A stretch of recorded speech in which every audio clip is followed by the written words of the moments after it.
It's okay. Okay. Hi, thank you for having us at NASH this year. We are pleased to present this project, which is a collaborative effort between myself, Kimberley, from the University of British Columbia, and my co-author, Bo. Our project looks at transnational identities through winter sport participation, and we are interested in the experiences of female Chinese Canadians. Hi, everyone. My name is Bo Wang from Capital University of Physical Education and Sports, Beijing, China. I was visiting UBC for 2 years, having the chance to take research with Kimberley. So this will be our outline as we move through the presentation.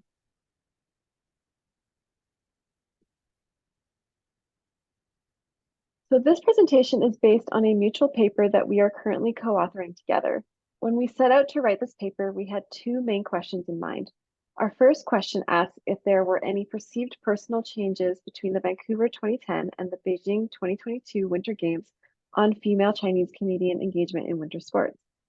And our second question asks, how might transnational identities influence participation?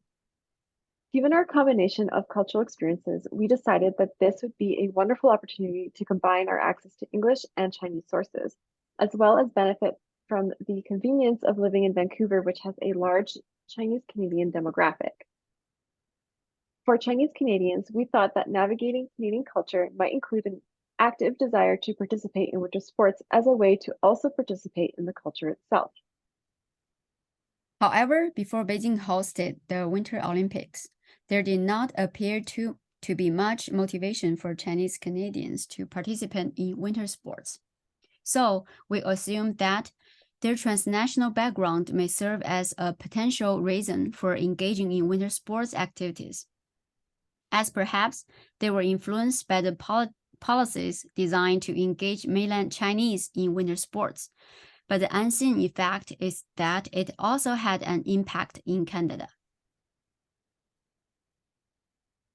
We wanted to understand the somewhat intangible experiences of the legacy of the Winter Olympics on the social consciousness of Chinese Canadians. But first, there are some basic requirements needed for participation to occur. These include winter sports infrastructure in Canada, the socioeconomic status of participants in Canada, such as leisure time, and finally, the motivation and/or awareness to engage in winter sports, such as behavior change. We looked at Chinese Canadians who had been in Vancouver for the 2010 and the 2022 Winter Olympics to get an impression on the influence these events had. For the Chinese Canadians who went through these two games, both gave them an increased awareness, but only the 2022 games really encouraged a change to participant. We think it might have to do with the targeted use and engagement with Chinese social media that became more popular to use. And it witnesses the whole development of Beijing Winter Games from social media. Even though the 2010 Games left its own legacies, which built tangible infrastructure for winter sports, in which several are still in use today, the nearness of the Olympics in their new home city did not seem to inspire the same trend that followed the 2022 Games within the Chinese Canadian community. On the one hand, the infrastructure was available, but the social consciousness had not yet taken off. The general demographics are also important to consider. Vancouver is famous for its participating in winter sports and a place where well-off families tend to live. The city of Metro Vancouver in British Columbia, Canada, is home to 19.6% Chinese Canadians, in which many of them have the budgets to access winter sports. Another factor to consider, especially concerning participation, is the push by the Chinese Communist Party on two extensive projects. These two projects were created to incentivize participation from 2015 to 2022. These internal projects, along with the hosting of the Beijing Winter Games, was to build a market in China for winter sports. We suspect that the Chinese Canadians were influenced even in Canada by these projects, even though they were aimed at mainland Chinese. Finally, The Beijing Winter Games had its own legacy goals, including such things as increasing winter sport engagement generally. First, by building facilities, and secondly, by encouraging participation. For example, the government gave free or reduced cost for individuals to try winter sports once a month and have access to ski hills and facilities. We turn now to our methods. This study uses a qualitative research approach using semi-structured interviews and surveys over the winter season. 16 interviews with first-generation Chinese Canadians living in Vancouver were conducted. Our definition of first-generation Chinese Canadians is that they were not born in Canada, but that they have lived in Canada for over 10 years. They all have status as permanent residents, PR, but they may or may not have Canadian citizenship. We chose female participants because we wanted to explore women's barriers to participation in winter sports. However, we noticed that the demographic of Vancouver's Chinese Canadians seemed to have access and were influenced by their peer groups. Our impression was that these women expressed a passion to participate, and so this group became of interest to us. Participant observation was used to engage with the Chinese Canadian community in two ways: on the ski hills and resorts at Cypress and Whistler, and on Chinese WeChat groups and Instagram. We gathered our participants through snowball sampling. We did not limit our selection of age.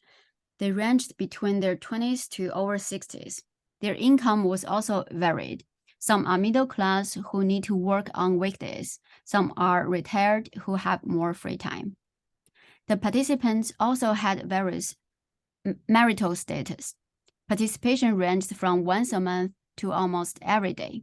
Some of them do both snowboarding and skiing, but all of them were more interested in snowboarding these days. All participants used a WeChat group to find similar people like themselves to share information, trips, carpool, and road conditions, and reading articles and videos, images from WeChat news. We like Bourdieu's concept of social capital. Bourdieu was concerned with power and status, meaning that he saw social capital as reproducing inequality. On the other hand, Colvin treated social capital as something positive that could be leveraged to achieve things that would have been otherwise impossible. We think that both positions can be applied to our demographic. Social capital refers to the network of relationships and acquaintances that a person develops, while cultural capital is a person's acquired knowledge, skills, and behaviors that hold value within the culture they occupy. These might include skills, tastes, clothing, mannerisms, material belongings, and credentials. And we believe it also encompasses what type of sports individuals engage in. We like Tomlinson's breakdown of the connection of Bourdieu's cultural capital and its use in the sports literature. We break down social capital even further by focusing on the concepts of bridging and bonding as coined by Giddel. Bonding involves deepening the relationships you already have, and bridging involves creating new relationships beyond your current social circle. We think both of these are important to migrants to Canada as a means of building cultural capital. Finally, we wanted to explore transnational identity and felt that Levitt's discussion on transnational social fields was helpful. Additionally, cultural capital is linked to sports participation within the literature in several ways. For example, Ren, 2022, explored how cultural capital promotes participation in sports in China, while Smith speaks directly to sports participation and the creation of cultural capital that is valued in the dominant culture. We found that Wasil's article on bridging and bonding to be relevant to the direct experiences of our participants. It looks at the importance of sports as an integrating factor in immigration policy and explores winter sports as a means of extending social networks and capital. Although it uses Putman's view on social capital, we agree that bridging across social dimensions seems to contribute to social integration. Although Putman's work has received much criticism, we maintain that this view of social capital that includes intercultural knowledge to fit into the mixture of winter sports participation and transnational identity. We think from this position, it is important to consider the transnational identities of participants to better understand the interplay between these forces. We turn now to transnational migrant theory, and more specifically, transnational social fields. We really appreciated Levette's use and commentary on transnational social fields as a way to combat assumptions within the research, especially concerning how the nation state as a container for society fails to capture the complex interconnectedness of lived realities. What we liked about this theory is how it considered how assimilation and enduring transnational ties are neither incompatible nor binary opposites. Therefore, we believe that transnational social fields is a good fit because it recognizes that some migrants and their descendants remain strongly influenced by their continued ties to their home country or by social networks that stretch across these national borders. We turn now to our discussion. Now, we would like to give a few examples connecting some of the theory as expressed by our interviewees. Please note that these have been translated into English. Kathy mentioned that participating in winter sports connected her to locals and that this was important to her as she felt a sense of belonging. This can relate to bridging. Nan Xiaoniao mentioned that her boss, who is a Canadian doctor, went skiing every weekend. She felt that she had a common point to discuss with him and that he encouraged her to enroll her children into winter sports clubs. She felt connected to what Canadian families are doing. Her kid is at an advanced level now in skiing, and she feels very proud that he has the skills to connect with this aspect of Canadian culture. She also encouraged other Chinese Canadian moms to learn to ski and to teach their kids. She thinks the influence is very important. This can also relate to bridging and cultural capital. Li mentions that there are no high-level Chinese Canadian instructors. This demonstrates a need for higher-level instructors to assist the Chinese Canadian community who also want to progress their skills. For example, as of March 8th, 2022, there were no level 4 Chinese Canadian instructors. This need can be related to building cultural capital through skill acquisition. Sophia mentioned that she began in a group of friends who went shopping and brought luxury bags as their main focus. After learning skiing, this group changed what they did together. She said Vancouver has more women who want to concentrate on health and are open-minded. She felt that being aware of her transnational background has opened her mind to different values. This can relate to the transnational social fields, which continues to shape her identity.